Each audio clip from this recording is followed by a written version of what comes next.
And welcome to our October edition of Sports Highlights. Glad you're with us. My name is Greg Bicoveris, at Greg Bick on Twitter.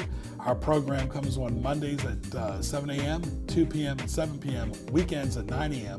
on Cox Cable 47, 517, and for more, log on to nnpstv.com. Also, the shows are archived on YouTube, at Greg Bick on Twitter. It's a pleasure to have in the studio today DJ Dozier, former Kempsville football player, played for Penn State, the Vikings, the Lions, and the New York Mets, football and baseball. Good to see you. Glad to be here, Greg. You're a local guy, true and true. Back in the day, it was 804 and 757. You grew up here in the Hampton Roads area. Absolutely. 757 is a known area code, basically from an athletic standpoint. I've been up to Northern Virginia and done camps, and whenever kids have found out that I was from the 757 area code, of course, lots of praise, and feel proud to be a part of it. Back in the day, we had Sean Gale and Jimmy Gale that went to Bethel and went to Ohio State. Of course, Sean Gale played for the Bears for a while as well. So there's always had a lot of roots from this area. Lawrence Taylor, Dwight Stevenson, that have played and gone on to the NFL. Absolutely. You know, what's interesting is to watch over the several decades here, the last 3 or 4 at least, and watch what happens with recruiting. Of course, Virginia colleges were tuned in with what was going on, what was coming out of this area and around Virginia, but I don't think the rest of the country was. And so it's been interesting to see the evolution of other colleges, universities coming into this area and plucking kids. Seeing kids go. Before Kenny Easley, not many folks would leave Virginia. We'd stay within the state, but over the last, I would imagine, decade, kids have gone all over the country. Right, absolutely. And Easley played for UCLA, and then he played most of his career on the West Coast with Seattle as well. But one advantage, the colleges were ahead of the internet. Back then, there were letters, just snail mail, that they would have to really travel, whether it's by car or whatever, airplane, to visit a recruit. That was not easy, and you have to give them a lot of ups for doing that. No, absolutely. No, I remember one of my first letters was from USC and UCLA. But, of course, there was no travel. And maybe a phone call, but even that was a chore, because when you're recruiting all over the country, you got to pick and choose really when you have a limited budget. And nowadays, with being able to email and connect with a kid even with their cell phone, it makes it much easier to draw a kid out from that particular state. Right, no social media, no texting, no instant messenger, no computer time, nothing. Well, let's talk about high school. You played some of your games right here at Todd Stadium. Absolutely. Well, my first playoff game was here at Todd Stadium against a pretty good team called the Hampton Crabbers. Mm-hmm. And so that was my initiation to the playoffs. It was a tough game. I left, I think, probably with some bruised ribs and a couple other bruised items on my body. But it was a tough game. Hampton beat us. I believe it was 12-10 final score. But it was a good initiation for me. And, that team had a lot of great players on it. I'm not just Hampton, but I'm saying from Kempsville. And we came back the next year and had a pretty good team. Right. You talk about Mike Smith is still at Hampton to this day since 1971. He's still coaching the kids today. Which is amazing. I had a conversation not long ago with their former athletic director at Hampton, Mike Trebus, and I actually coached him in baseball at Rock Academy. But it's amazing for any coach to last that long and to be able to produce year in and year out. Absolutely amazing. I mean, I think Hampton is at this point nationally known. Right, won several state championships. Talking to DJ Dozier, the first half of the interview will be mostly high school and college. The second will be about the NFL and Major League Baseball too. Well, let's talk about college. We've had some players from this area that have gone on to Penn State, David Macklin, yourself, Go Gaines as well. Penn State's always recruited this area very well. Absolutely. I think what happened, it started with Kempsville. When I ended up going to Penn State, there were a couple of good linemen that came out of Kempsville back in that day. So, you look at Tim Freeman and Merlin Schwartzentruber, who both went on to Penn State and become linemen there. So it started a little trickle, or started with a trickle, and I think the recruits started coming down here, started feeling that they could glean a little more from the area and certainly from our high school. And one by one, you kept seeing guys end up going to Penn State and certainly having great careers. You talk about you played running back, tailback, but there were so many great running backs before you, just like they're known for their linebackers, Matt Millen or some of the players you played with. But you talk about John Capoletti, you talk about Lydell Mitchell, played for the Colts, and of course Franco Harris, who played for the Steelers. Just a who's who of alumni at Penn State. Oh, absolutely. Kurt Warner, Lydell Mitchell. Of course, Lydell played with Franco. Two great individuals, by the way, and that's really the great thing. And not just great athletes, but great people.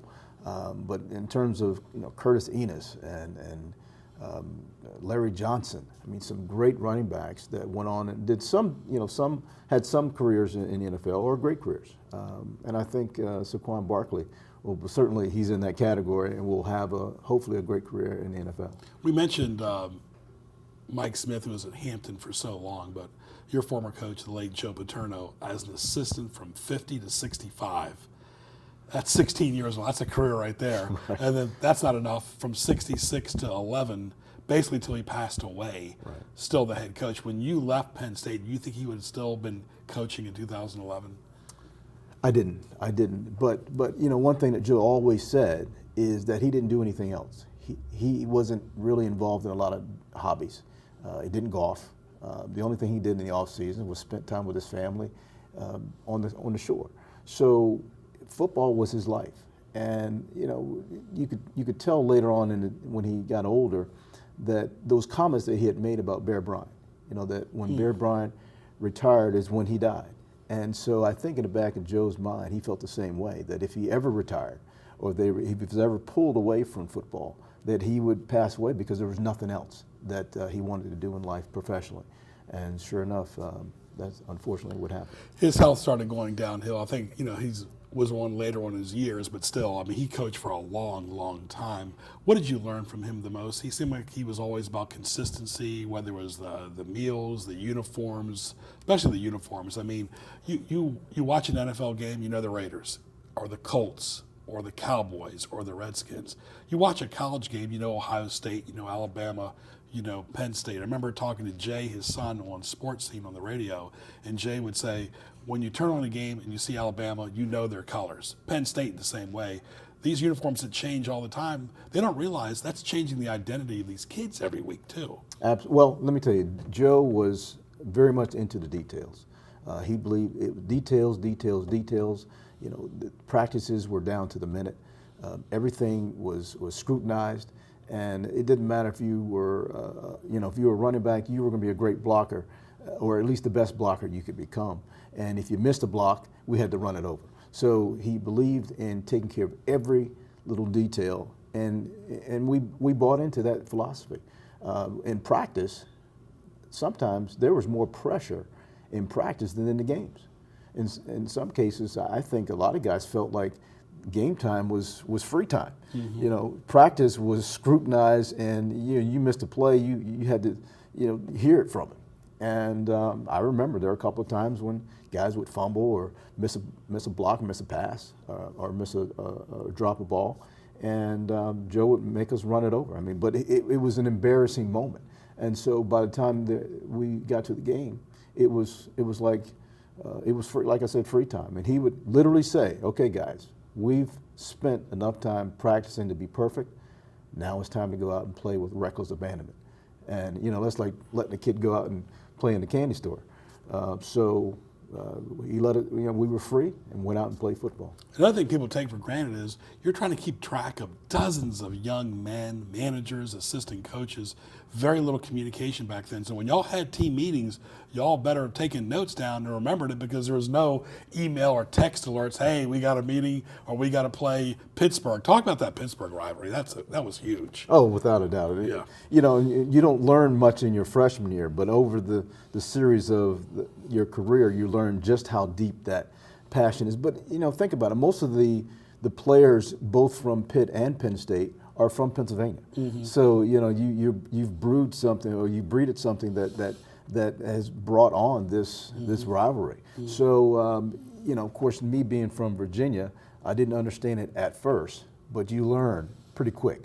Yeah. And there was a lot of mouthing during that game on both sides, and it was heated. Now, fortunately, for my 4 years, I think we tied them my freshman year, and then we ended up beating them 2 out of the last 3 years. I had a chance to meet Woody Hayes, my dad and I did, before Woody passed away. It was a great moment, great father and son experience. And of course, Penn State played Ohio State several times when Fusina was there, and back in the mid-'70s. Of course, they still play him in the Big Ten today. But, that was old school football at its best, and it was buttoned up. A lot of times the rules back then, you don't need to drink a lot of water. Totally now with health and with concussion protocol, it's a totally different game now. Absolutely. And that rivalry we were just talking about with Pittsburgh is now with Ohio State. Of course, the Big Ten, there's a lot of great rivalries, but I think that the top rival in the Big Ten is Ohio State, or has become that, because Ohio State has been one of the top tier teams. Penn State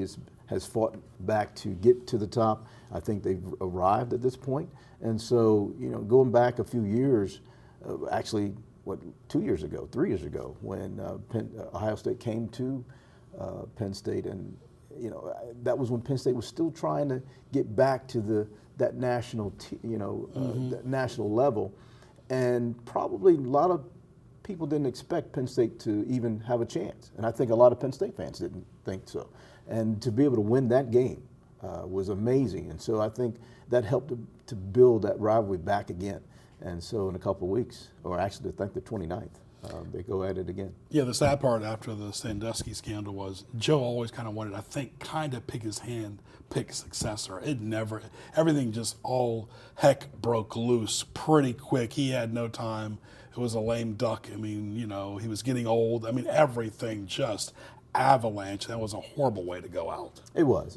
And, unfortunately, I think we learned at some points in life that we're really not in control. And as much as he was over those years, in the end, it blew up. And unfortunately, things had to change the way they did.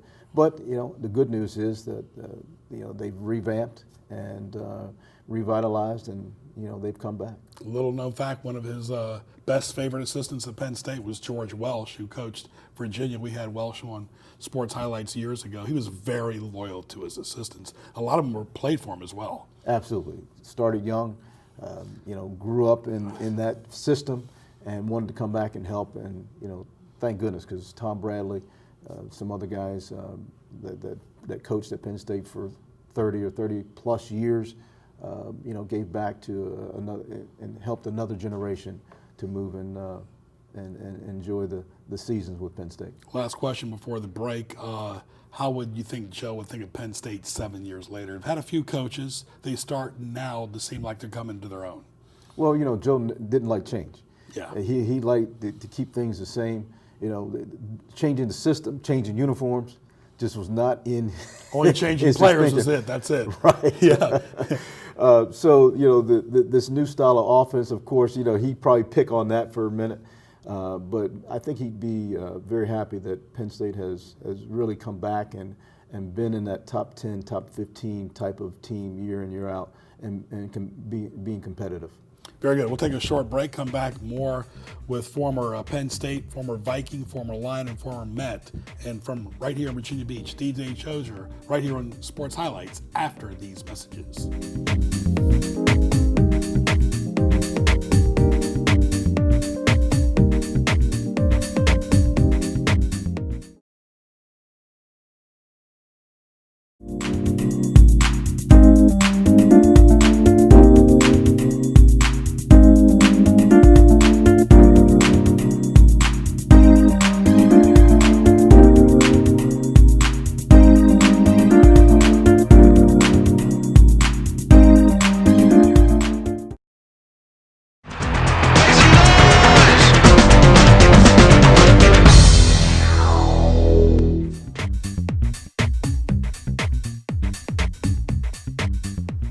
welcome back to our October edition of Sports Highlights, continuing with DJ Dozier, who played for Kempsville, Penn State, the Vikings, the Lions, and the Mets. Well, how about the NFL? It wasn't a long career, but you did play with two signature teams. I did, Greg, and let me tell you, the NFL is a whole nother level in terms of football, versus college. One thing I learned is right off is, to run the ball 15 times in college or 20 times in college is far different than running 15 to 20 times in the pros.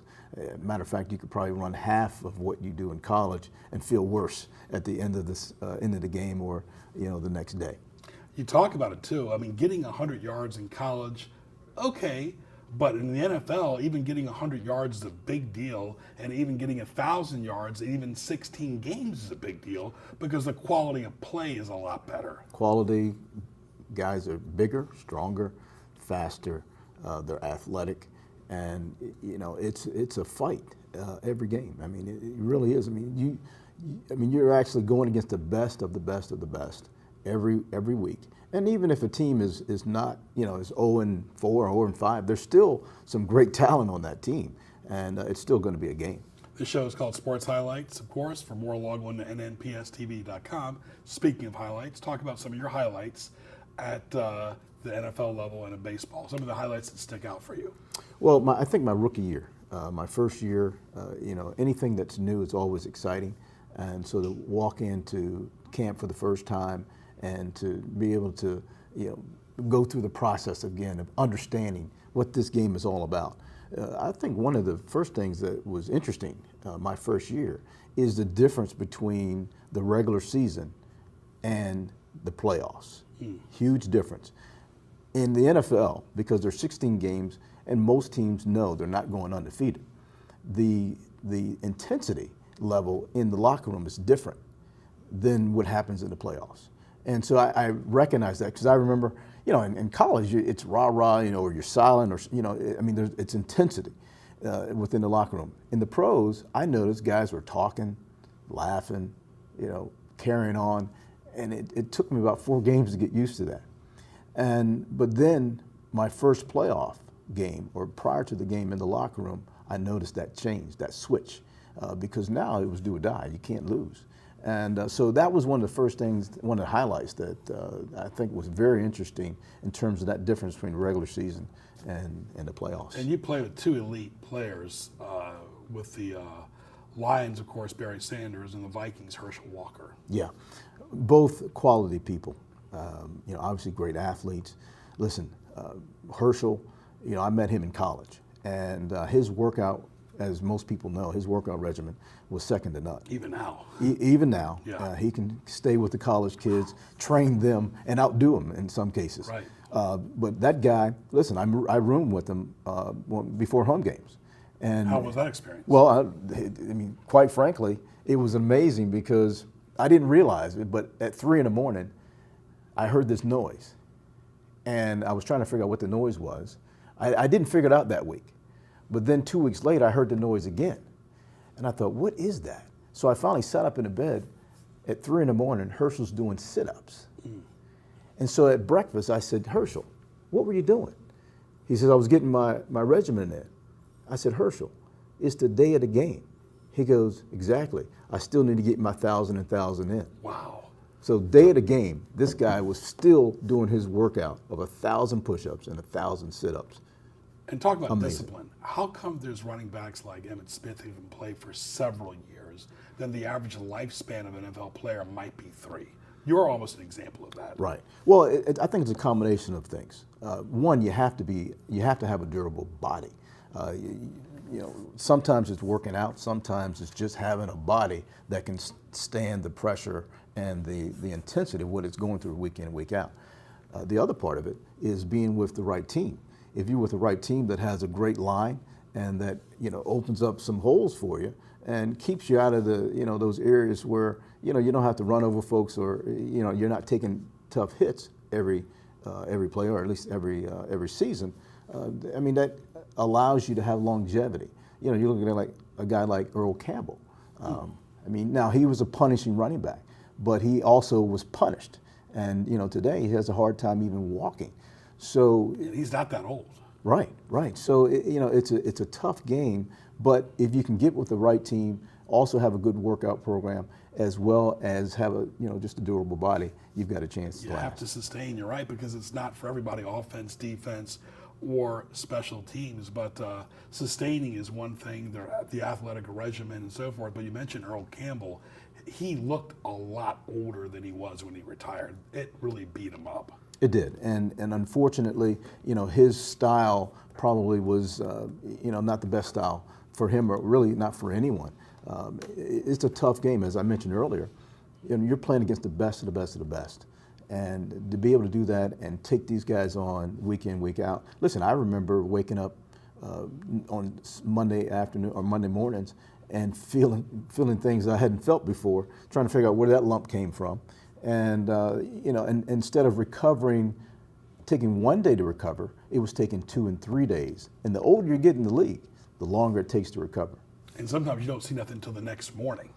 I mean, when you wake up or get the shower or get dressed, then you say, where did that bump come from? Exactly. How frustrating is this? You play a game for 60 minutes. They've changed the overtime rule now to 10 minutes as opposed to 15. Nobody likes a tie. But when it comes down to a kicker, the blood, sweat, and tears, and they miss an extra point or they miss a field goal, and then you have overtime ties, there's nothing worse. You put it on the line, and then the kicker, who only has one job, can't get it to the uprights. Yeah, now they're human, of course. Right, right. The last thing you want to happen in a game is to put the game in the hands of a kicker. You'd rather score a touchdown, or of course, throughout the game, just play at your top level and win the game. To come down to that last play in the kicker, it's tough, and it's tough for both the players as well as the kicker, because it's a mental challenge. I mean, some guys get through it, and of course, if you get it through the uprights, everything's good for your team. The other team then has to deal with the other side of that. Yeah, but it's a tough I think situation. the kickers and punters were a lot better in the 70s, 80s, and 90s. Today, they're not as good as a Mark Mosley or a George Blanda or a Garo Yepremian. We can go on. You had several good ones at Penn State. Barr, believe me. Yes. They were consistent kickers and punters. Yes. I mean, what's the difference? Well, I think it comes back to mental. I mean, you have to have, in anything, you have to have good training.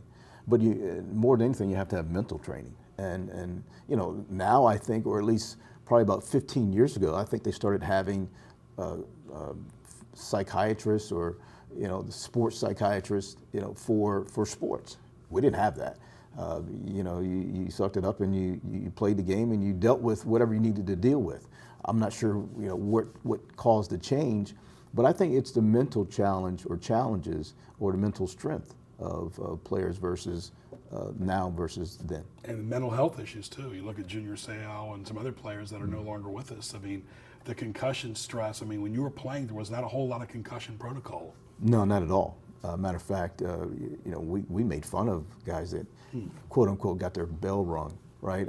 I mean, I personally, I think I had 3 or 4 concussions throughout my career, both in college and pro. And I mean, literally, in one case, I was seeing double for about 15 minutes. Wow. And it's somewhat of a funny story, because I was on the field when it happened, and I thought that I could shake it off. And so I stayed on the field. I had time to run off the field. And so they called the play, and I was the primary receiver in this play. I go out, kind of a bin route, and Wade Wilson throws it. Now, it was overthrown, but I literally saw 2 balls and tried to figure out which ball I was going to go after. Unfortunately, like I said, it was overthrown, so I didn't make a fool of myself. Well, I think you did the right thing by getting out of football and playing baseball a little bit. You didn't play long for the Mets, but you did Right. play with David Cone. Yes, one of my favorite. Yeah. So David was one of the first guys I met when I walked in the locker room for the first time. Of course, when I first started, I didn't start with the big league guys. I started with the minor league team. I actually started with the rookies in my first year, trying out and playing. But eventually, when I made it to the spring training and with the big guys, David was the first guy I met, and what a quality guy. I mean, I love him as a pitcher. I mean, that guy was unbelievable. Had 4 or 5 pitches he could put just about anywhere, and it was amazing to watch. Met Darryl Strawberry, and he sat down and talked with me for a good bit.